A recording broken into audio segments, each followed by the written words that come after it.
I'm Christine Frizzell in Washington, where there is some major fallout from Tuesday's election results. Sweeping victories by Democrats are leading some Republicans, including the president, to call for drastic changes. It was the first time in a long time Democrats have had a lot to celebrate. Not just winning elections, but winning by a landslide. Abigail Spanberger by 15 points in Virginia and Mikie Sherrill by 13 points in New Jersey, plus the overwhelming passage of a redistricting ballot measure in California.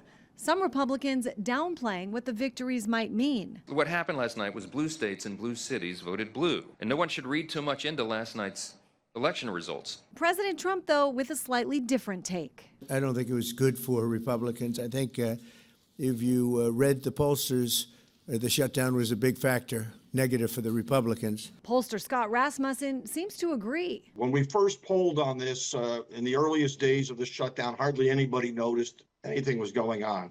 As of yesterday, 44% of voters nationwide say they have been impacted. Voters hate shutdowns and they blame the party in power. President Trump is once again calling on Senate Republicans to end the filibuster rule, which requires 60 votes and not just a simple majority to pass legislation. If you don't terminate the filibuster, you'll be in bad shape. We won't pass any legislation. There'll be no legislation passed for 3.25. We have 3.25 years, so that's a long time. But those short-term gains could spell long-term pain for Republicans if Democrats retake the chamber and use the new rules to pass their priorities, which some fear could expand abortion rights and take aim at Second Amendment rights, among other agenda items. One reason why many Republicans still oppose the so-called nuclear option. Everybody knows, follows our government in this process, that in the Senate, it takes a supermajority. It takes 60 votes to do virtually anything.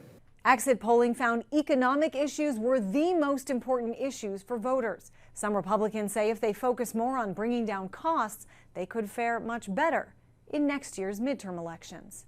I'm Christine Frizzell reporting. I'm Matt Gelka in Washington. Very different brands of Democratic politics had big election night victories. The question is now, which way does the party go? The next mayor of New York City, Democratic Socialist Zohran Mamdani, vowed to deliver on left-wing affordability promises like raising taxes on the wealthy to pay for free transportation, rent stabilization, and cheap childcare in the city. I am a Democratic Socialist.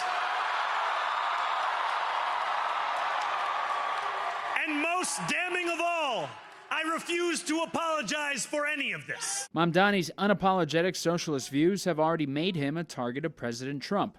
The president has repeatedly threatened to defund New York City if Mamdani won. The decision facing all Americans could not be more clear. We have a choice between communism and common sense. Republicans are eager to make Mamdani and socialism the new Democratic brand, and they're already launching ads. Zohran Mamdani is without a doubt the biggest win for socialism in the history of the country, and it is the biggest loss for the American people. Your city could be next. Stop socialism, stop Democrats. In New Jersey and Virginia, two very different Democrats than Mamdani convincingly won governorships. Moderates Mikie Sherrill in New Jersey and Abigail Spanberger in Virginia also ran on cost of living issues while staying closer to the center.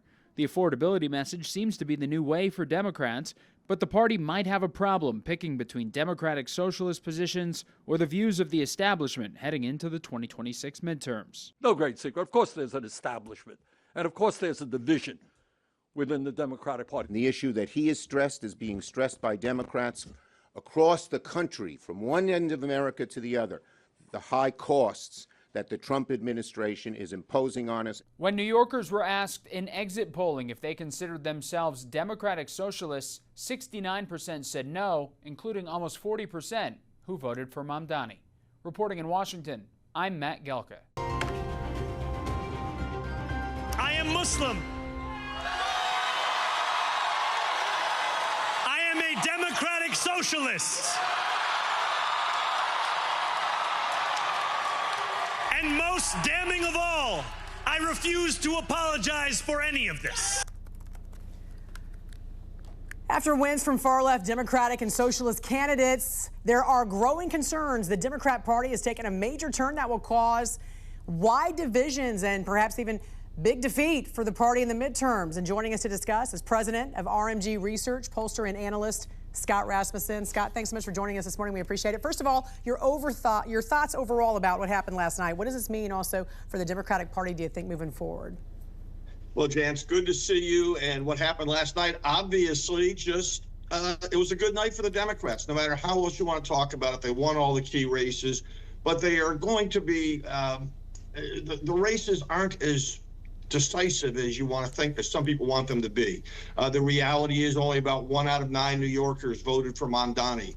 The state races in New Jersey and Virginia, those are Democratic states.